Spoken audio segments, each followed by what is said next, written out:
But I got to tell you, once people believe that we're on their side, that we have their best interest at heart, they have just this positive interpretation of how we're engaging with them.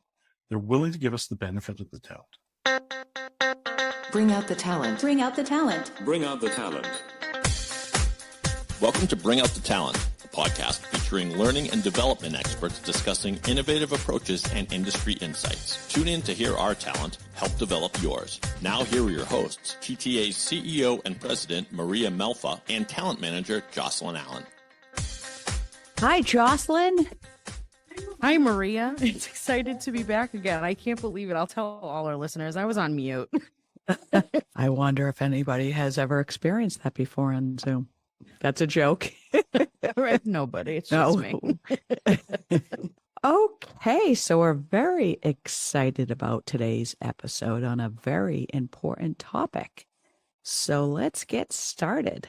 In a U.S. study, researchers found that organizations that experience a high level of trust have 74% less stress, 50% higher productivity, 106% more energy, 76% higher engagement, 29% more satisfaction in their lives, and 40% less burnout. Wow. So we have decided to talk more about trust today, trust in the workplace. So we're excited to be joined by Dr. Darryl Stickel.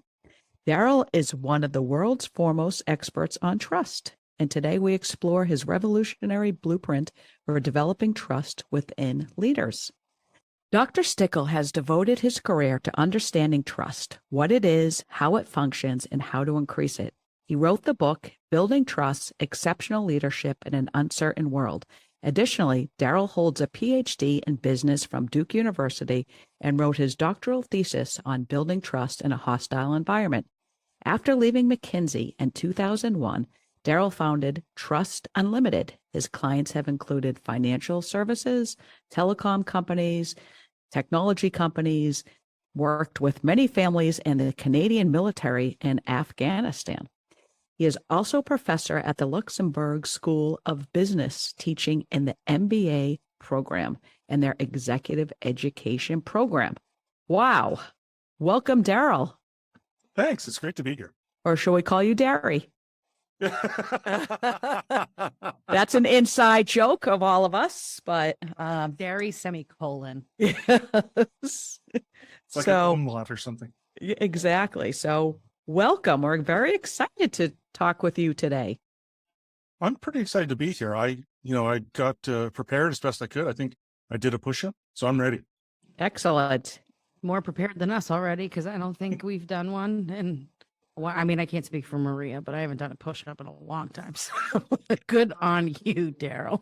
So, Darryl, you have such an impressive career, and your passion for helping others building trust is very remarkable because a lot of people don't have a specific passion for that. Where did this passion come from? I was born and raised in a small town in northern British Columbia, and the environment was pretty harsh. And so there was just a sense of community. There was this sense that if you could help somebody, you should. And I grew up with that. I had a long sort of, I kind of go through in some detail in the book about, the road that I followed to become somebody who's focused on trust. But the short story is that sometimes a hard road's a good teacher. And I learned a lot about empathy and about what it was like to be vulnerable. And for some reason, people just seemed to connect with me. I came to the University of Victoria and I was studying psychology, and people would just sit next to me on the bus and say, I'm really having a hard time.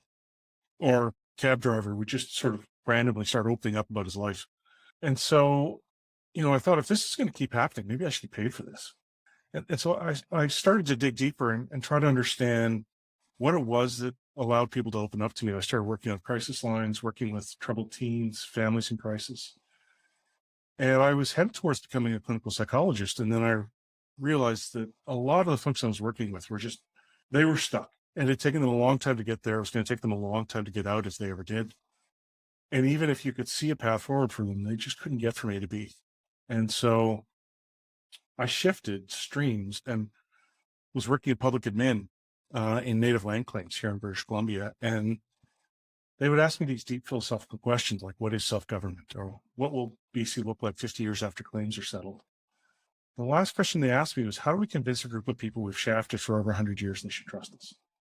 And I thought, wow, that's a really good question. And it got to those long-term disputes, those difficulties we see, and I was hooked. And it was a way for me to be able to help people. And so I wrote my doctoral thesis on building trust in hostile environments, and then got a chance to apply that work. And I've spent probably the last 20 years helping people build better relationships, understand one another, resolve conflict. It's incredibly rewarding. Measures of trust, such as the Edelman Trust Barometer, suggest that trust levels are at some of their lowest ever. I mean, lots of change has gone on the last couple of years. Is this, I guess I have kind of a two-part question. Is this new? Like, is this a new trend kind of in the world that we're in? And also, given the growing consensus that trust is where it is right now, is this the all-time low that it's ever been at? And what is contributing? So that's a great question. And there's a couple of things that have been going on. So we've seen a trend of declines in trust for a couple of decades. And, if we look at some of the work on social capital, which is, people pulling together, Robert Putnam wrote a book called Bowling Alone, where he looked at the fact that people were joining fewer groups. And so we've seen trust in decline for quite a while. It's accelerating right now. And part of the problem that we're facing is a fairly profound lack of awareness. People aren't saying, hey, trust is really important. Somebody should do something about that. And this gets us to one of the struggles we face, is that 95% of people believe they're more trustworthy than average.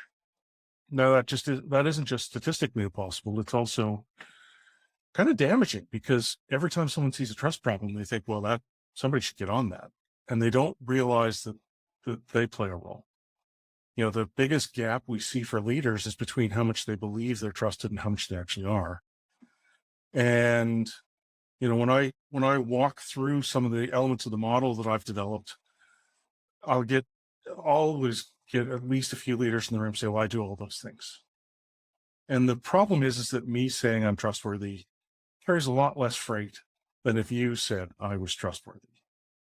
And so my opinion about how trustworthy I am is almost irrelevant. It's other people have to feel that, they have to believe it. So I think we have this sort of profound lack of awareness combined with dramatic rise in uncertainty. And you talked about things changing and how we're seeing evolution and development. We're seeing technological change. We're seeing growth of the internet, and our attention span has become a mile wide and an inch deep. And so we don't have as many close, tight relationships as we used to when we were forced to be more of a community.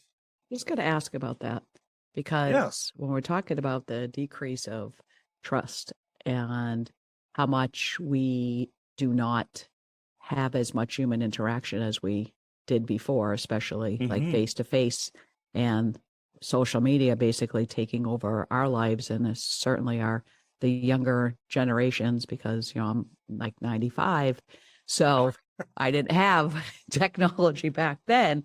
But when I see with my children, you could see that they almost don't even know how to learn to trust someone. So I'm wondering, do you see, do you ever look into trust based on generations? There is. So there are some people who will argue that trust itself has changed through generations, but really what's changed is the rules. The context has shifted. And so absolutely, there's a decline in our ability to build relationships. There's a friend of mine talks about it, Andy Garcido talks about us being sort of emotionally flabby in terms of how we connect. And we've taken so much of the conflict out of life for young people that they don't know how to deal with it. And I gotta say, my sons are two great examples. I've got an 18-year-old and a 21-year-old, and they're in the center of my world. And the 21-year-old is in Missouri, just north of St. Louis, on a baseball scholarship. Now he's in rural Missouri, which is fairly red. Canada's a little bit left of the US, and I'd say Missouri is a little right in terms of average from the US. And he's at a Baptist school, and we're not Baptist. And he is thriving. And part of that's because he's got these relational skills. And so he's been able to adapt and develop. And, he said when somebody's sort of barking at him about, you're going to hell, or if you don't worship in the right way, he said, the story for me is this person really cares about him. And so, yes, the answer is we're losing some of this skill, and we need to be more intentional about it. And probably that's why I wrote the book. I mean, I've had some amazing experiences where I've had clients or students, two that I can think of, that were fathers who were estranged from their kids. And they said, I just don't think it's fixable. And, I spent some time showing them the model, talking them through it, coaching them a little bit. Within 3 months, it was complete turnaround, and that's so empowering to have a father say, my kids run to me now. They throw their arms around me. They tell me they love me. They can't get enough time with me. It's a powerful experience, and it's something I want for everyone. I want people to be able to see the model, understand the model, apply it, because it's not rocket science, but there's an intentionality there that's lacking a lot of times. And that's why we're seeing this decline is, we think about virtual teams, we think about social media. We don't have to be as genuine. We don't get the same chances to have social cues. We don't get the chance to be benevolent towards one another informally, to learn enough about each other, to show up in a way that's meaningful and powerful for each other the way we used to. Yeah, that's interesting because I was just talking about social media. And of course, I have to talk about our virtual world and all these Zoom meetings because that just adds a whole nother layer. So in a few years, we're going to all be walking zombies and not be able to communicate or have any trust, because who trusts a zombie?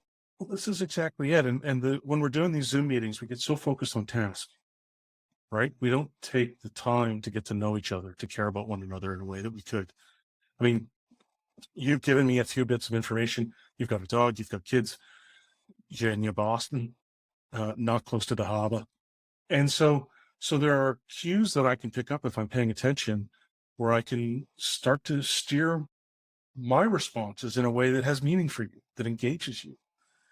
And, it's not impossible for us to do. It's just a skill that we can build like any other. And so this is one of the frustrations I have is, there are a lot of people talking about trust.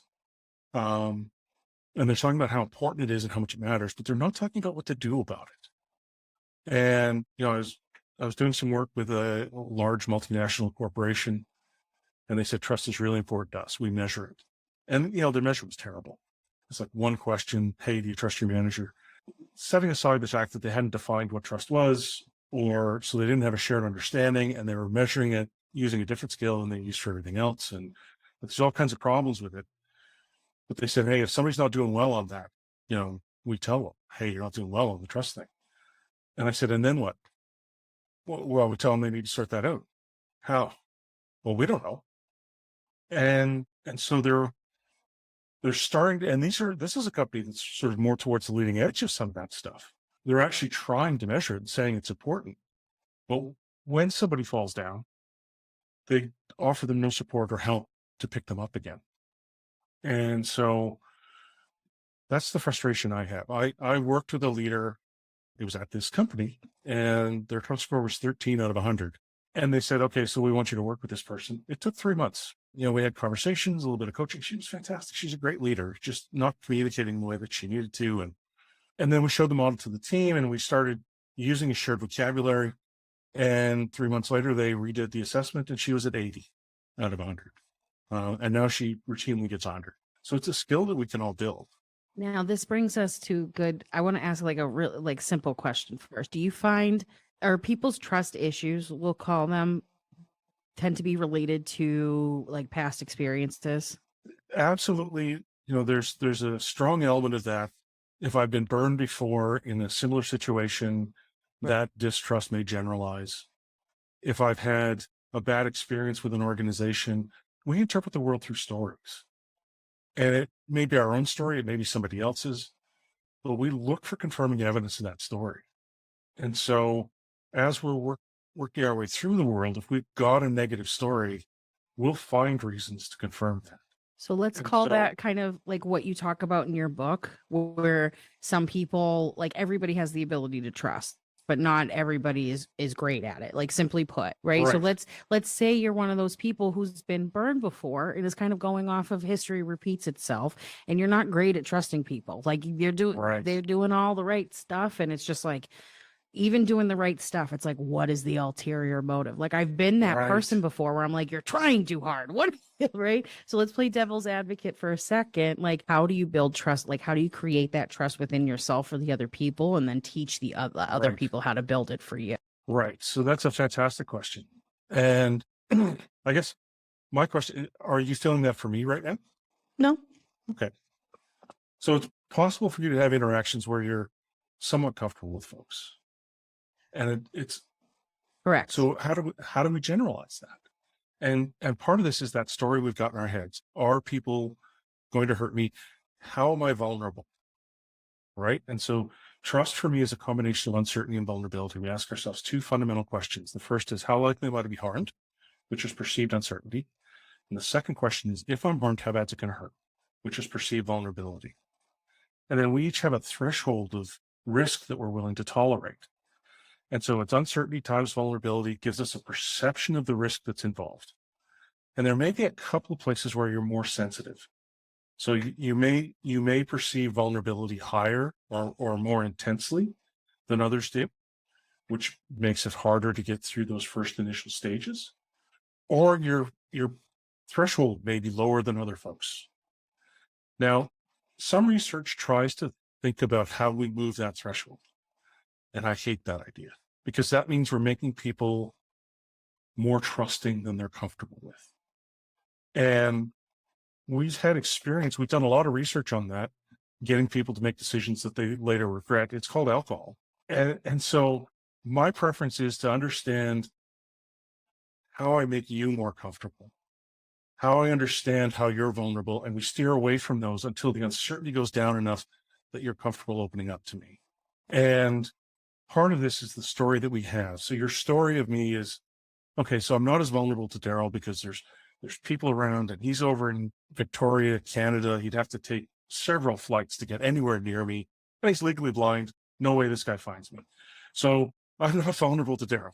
But as we start to engage and as we start to connect, and hopefully this isn't the last time we have a conversation, then we start to share information, get to know each other. And so for you, it may just be, it takes a little bit longer. You need to be able to ask a few more questions. And as I think about the model, it's a case of us understanding together, where do you feel vulnerable? How do we avoid that? How do we minimize it so that you can get to know me well enough to be open and comfortable in my presence? You know, and we contrast that with, you know, the wisdom of Drake, my guide dog. He has such a positive story about the world, right? He approaches everyone with joy and anticipation of a fantastic exchange and meeting. And he's not that often disappointed.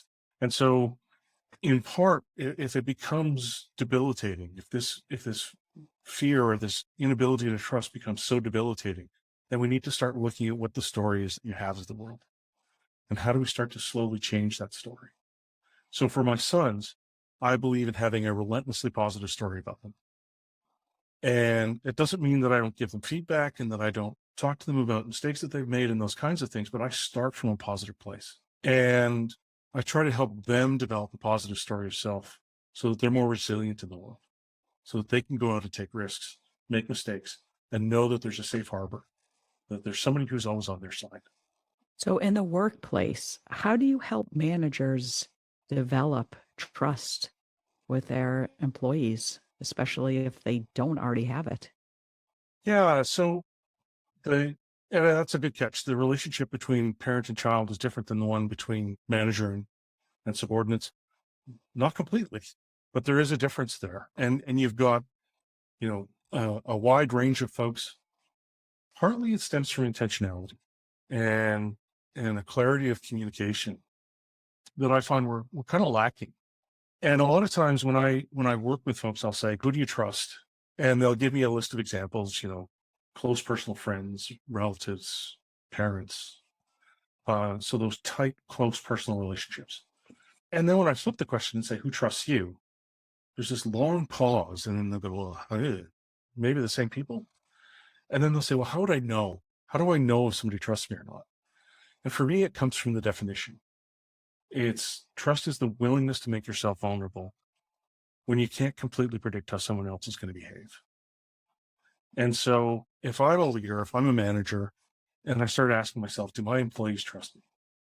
Well, how can they make themselves vulnerable to you? And then do they? So do they tell you what their real development needs are? Do they push back against ideas? Are they willing to think outside the box and be creative, make mistakes? Have we fostered an environment where they're comfortable pushing back against things, offering things, trying new things? And if the answer to those questions is no, then there's a low trust level. And what we need to start doing is, and this is the advice I give for any situation, is a little bit of vulnerability on my part, followed up with some benevolence. And so me saying, as a leader, saying, here's how I get evaluated. And you know what? The more senior I become, the less direct control I have over outcomes, the more dependent I am on my team to be successful, to reach my goals and objectives. So my success depends completely on you, my team. And so I want to create an environment where you're able to be capable and effective and excel. And so that's a bit of vulnerability. And then you start saying, how do I help you? A little bit of benevolence. And benevolence is this belief that you've got my best interests at heart. So being a bit vulnerable initiates norms of reciprocity. It gets people wanting to respond the same way. And so if I'm a little bit vulnerable with you folks, then you feel like, oh, it's okay for me to be a little bit vulnerable back with Darryl. And we can build on that. It creates this positive virtuous cycle. But throwing in a bit of benevolence, so being able to understand, what does success look like for you? How do I create a really great podcast for you folks so that folks want to listen and they want to engage and they feel like their time spent with us is worthwhile? That's something that's going through my head as we speak. And I'm not here huckstering my book saying, well, if you want to answer that question, buy my book. Instead, I'm trying to be as completely open and honest as I can and share as much as I possibly can with folks in a way that I hope lands. Does that make sense? Yeah, it absolutely makes sense. And it kind of poses the question of a team member side of things, right? So Right. if we're talking about the management perspective and putting themselves in and then turning it on and with the benevolence and saying, like, what do you need from me now? If I'm trying to provide you what you need. So how does a team member know if their team doesn't trust them, if they're like part of that camaraderie? And are they taking the same steps that a manager does in order to build that trust if we recognize that it's lacking?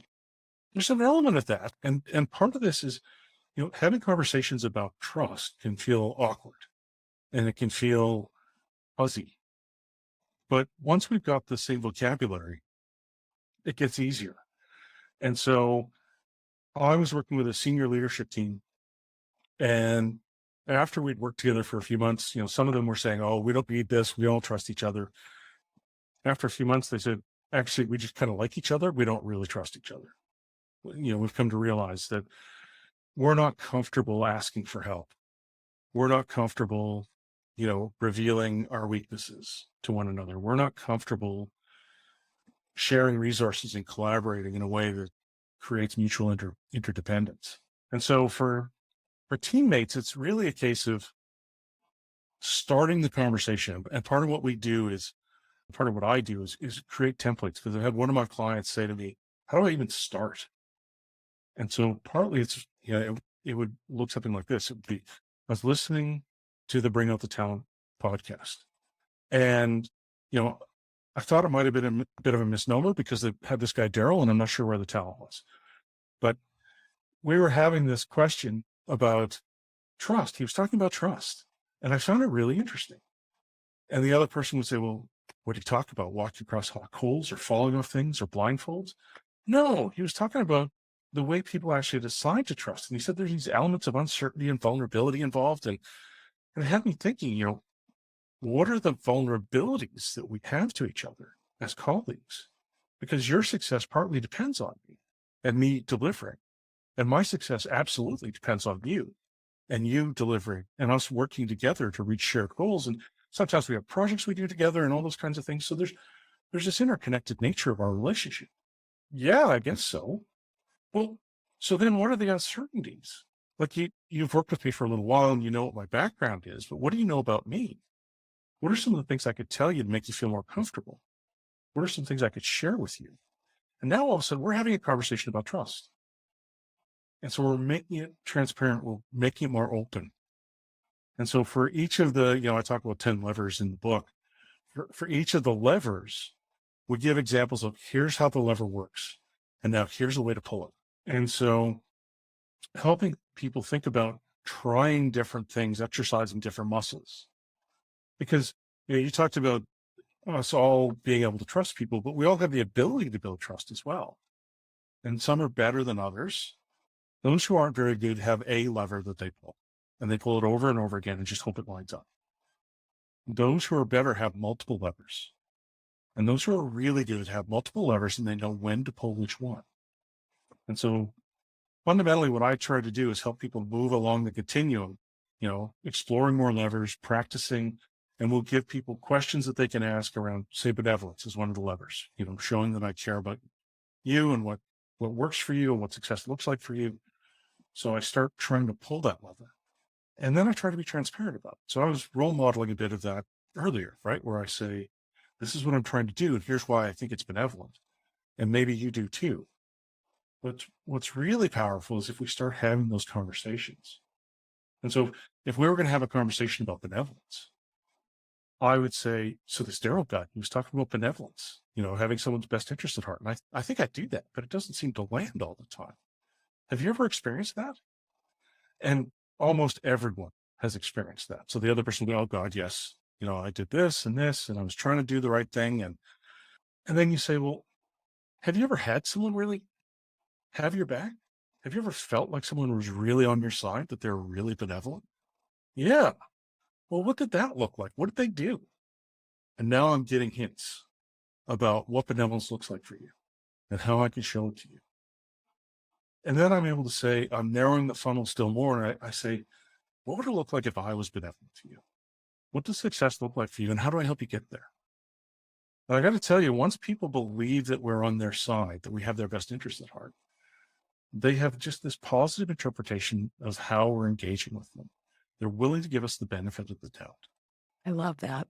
I think that's definitely very important to look at where the person is, coming from and their intentions. It's funny because we do talk a lot about that at TTA when we do have conflict. And I always say that, and, I could be wrong because now you're having me think about is like being confused with trust, but that's a whole nother story that we'll get to. But always say, well, we all have good intentions. So if we're all, coming at it with good intentions, then we can work this out. Because I know over the years, TTA is almost 29 years old, and we certainly have had people in the organization that I know have not had good intentions. They were pretty much just working, for themselves or wanted their own kingdom and all that stuff. But it is, I feel that is such a stepping ground to make sure that you're all like coming at it from these best intentions. But then the next question is, do we mistake best intentions? For best intentions, because we all get along very, very well here. And we have a very good, group of people. But sometimes I could see both personally and professionally that you could easily mistake liking someone for trusting someone, and vice versa. Yeah. Vice versa. Like it's its own personality trait almost that you're confusing, or like it's putting blinders on you. Yeah. Hey, did you actually read the book? Me? Maybe I read parts of it, Darryl. Maybe I read parts of it. So how could you guys not like each other? I've been hanging out with you for a few minutes. I already like all of you. Oh, Maria, he already figured out it's us. Damn. Just kidding. We do like each other a lot. So one of the places that my work really differs from the other trust research that's out there, there's a few places. One is I talk about vulnerability, which most of the trust research doesn't. Brene Brown does. And Amy Edmondson's work on psychological safety talks about vulnerability. So there are other places where vulnerability gets discussed, but really not in the trust literature. But when you're talking about liking or disliking, that was the place where I really differentiated my research, because we have stories related to other folks, depending on how much we like them or dislike them. And those have a powerful impact. And the stronger those emotions are, the less rational we become. So 99.9% of the trust research treats people like rational actors. And I don't know if you've met people before, but we're not always rational. And so the stronger our feelings become, the more we like someone, the more likely we are to find reasons to trust them. And the more likely we are to trust them. And it actually has an impact on how we perceive the outcome of that exchange. And so we have a story that, hey, that was great because we just got to hang out together and how much fun that was. Well, did you actually achieve the objectives? No, but we're setting ourselves up for, and so the criteria for what success looks like actually change. And then it feeds back into itself and becomes this virtuous cycle. On the other end is when we dislike someone, and, more powerfully, when we hate someone, we find reasons not to trust them. We're less likely to trust them. We're more harsh in terms of how we evaluate outcomes, and it creates this vicious cycle. And this is the place where we fall down when we're trying to rebuild trust in hostile environments, is we start with these sort of rational actor approaches when people are in a very emotional state. And so liking and disliking has an impact on our decisions to trust others. The more powerful it becomes, the more it overwhelms some of the cognitive rational pieces we talk about. But, that whole kind of, am I conflating them? Am I mistaking liking for trust? Often there's a strong correlation. They tend to go hand in hand. And we will trust people even when they give us, evidence to the contrary. I was working with a group of troubled teens, and the company I was working for said, well, as part of our process, you have to go and try to get your Class 5 license so you can drive a van full of kids. And I said, I'm legally blind. Like, there's no way I should do that. They said, well, yeah, we know you're going to fail, but, it's part of our process. You just have to go apply. And so I go to the motor vehicle branch and I just start chatting with people like I do. And they said, wow, you really can't see very well. And I said, no, but there's no way I should get this license. And the woman said, geez, I just still really feel like I'd like to give it to you. I said, are you serious? I'm going to be driving children around. and so she was, leaning towards it because she just liked me. And so, yeah, we can make pretty serious mistakes when our emotions get really wound up. Absolutely. That's it's a very funny example, Darryl. Were you able to convince her not to? Did she like you enough to trust what you were saying? Well, she asked her manager to come over, and he was like, oh my God, I just like people, and they tend to reciprocate, not all people, but he said, yeah, we just can't. And they felt so bad. I was like, no, I don't want this. It's like, my dudes, I said it in the beginning. I don't want this. Oh gosh, it is so true. We've made a lot of decisions in our lives because we've liked people. Yeah. Especially, on the hiring end of things, the people come in and they all seem great on the interview, and then you realize that you made a huge mistake. No, I'm joking. Thank God that doesn't happen a lot. She's got one sitting right here. Maybe 3-year mistakes. I know, many years ago. So no, we really have a great team. So I was only joking. Well, and I think that hiring is a trust decision. Yes. And a lot of times when I coach people, I say, we talk a lot about our ability, our competence, we show our resume, But if we can actually start demonstrating benevolence in that interview, so if we're sitting down with someone and we say, what are some of the biggest challenges that the organization faces and how can I be helpful? And how do our roles, how would they overlap? And what would a good colleague look like? All of a sudden, it starts opening up a very different conversation. And the person, because they're not just hiring you because you've got X skills, they're hiring you because I'm going to be stuck with this person a lot. And I don't want it to be horrible. So, yeah. This episode is very informative for a lot of different reasons, because you can see how trust is such a, like, what is the word that I'm looking for? Like, it has to be Foundational. considered. Yeah, like a foundational component of all of the other things that we talk about in professional development and skill sets and like organizational synergy. Let's say Right. that. So I like that we dove into all of those aspects, like trust versus likeness, how to build it, what happens if you're just not that type of person, because we have to play that side of things. So all Right. things considered, as a wrap up, what is a piece of advice for people who want more trust in their lives? Like, either they're the person who can't seem to give it or get it. Where do they start? Right. I guess this is the spot where I say, so there, you can go to my website, trustunlimited.com. There's a bunch of articles there. There's some on trust and parenting, some on leadership, some on the relations with the police and the communities they serve. That stuff's all free. And there are podcasts. Most of them won't be as good as this one, and so there are places you can go to get more information. In part, for me, it's about helping people close the gap between how much they should be trusted and how much they actually are. And so your aspiration should not be to be trusted at all times in all settings, but to give some thought to, where can I really follow through? Where should people trust me? And how do I communicate that more clearly?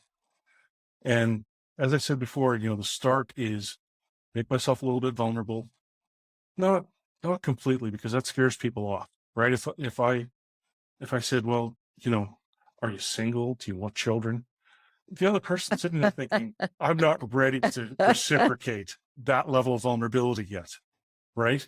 And Those aren't so- good interview questions either, Darryl. No. And so we want to start with just a small bit of vulnerability, revealing a bit about ourselves so that the other person can connect and engage with us. I've got kids. They're great. Oh, I have kids. Where are you from? Oh, I love that part of the country. And so places where we can find common ground to connect. But I agree with you that the trust is foundational to most of our interactions. It's foundational to a lot of the learning and development that we try to do. Sometimes it feels like fire and forget. We show people something and then we hope that they'll change behavior. But we're asking them to let go of something that got them to where they are and step into a new set of behaviors. And there's a level of vulnerability with that. And so we need to be able to help people accept change, make transitions, try new things, particularly with the rate of change that we're seeing now. We need to be more flexible, more adaptable. And that means, particularly for leaders, they need to let go of the things that got them to where they are and step into the new demands and requirements that they're facing, even though that means they're not going to be as good as they were. They're going to make mistakes. They're going to learn and grow and develop, and that's okay. So I hope that was helpful. Well, it absolutely was. And like I said, this is full of useful information for a lot of different reasons, even if there are just little pieces and subcomponents of what we're talking about. I think there's something here that resonates with everybody. But speaking of making demands and participating in your requirements, Darryl, are you ready for the TTA 10? I think I'm ready. All right. David, can you get it together and give me the TTA 10, please? It's the TTA 10 final questions for our guest.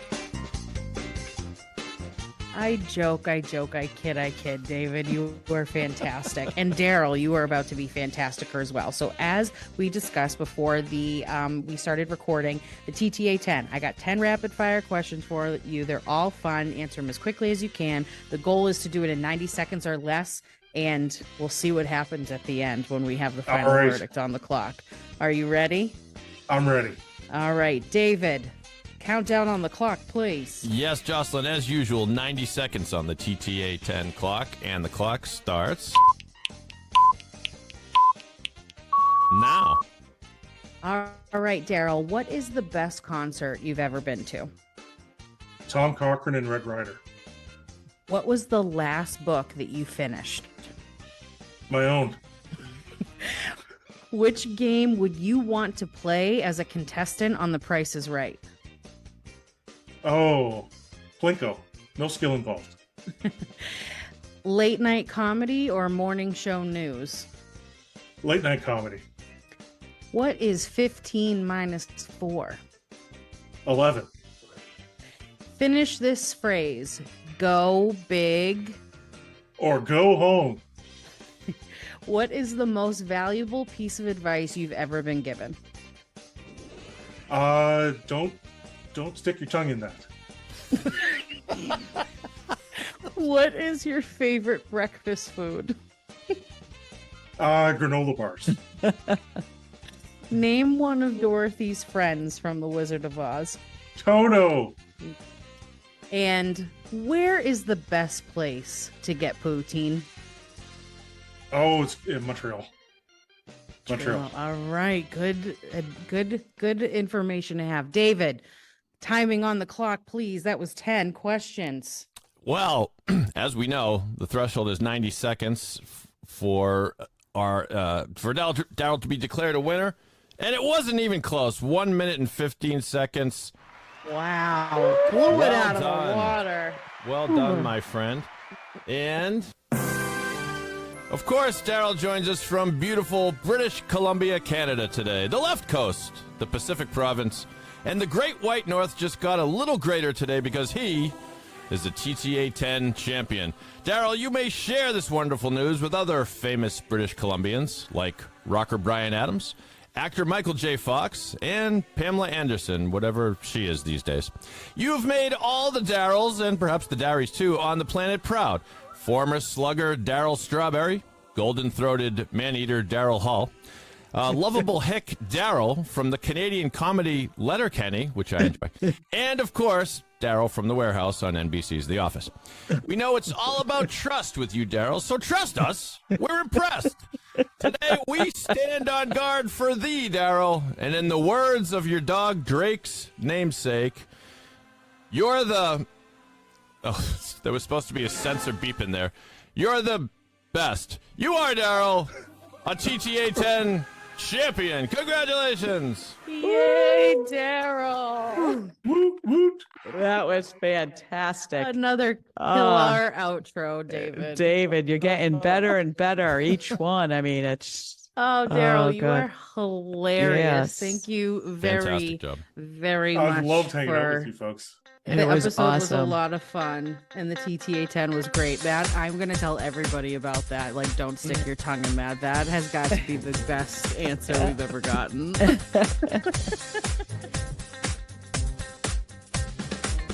For more information on how to bring a positive workplace culture to your organization, visit us at thetrainingassociates.com.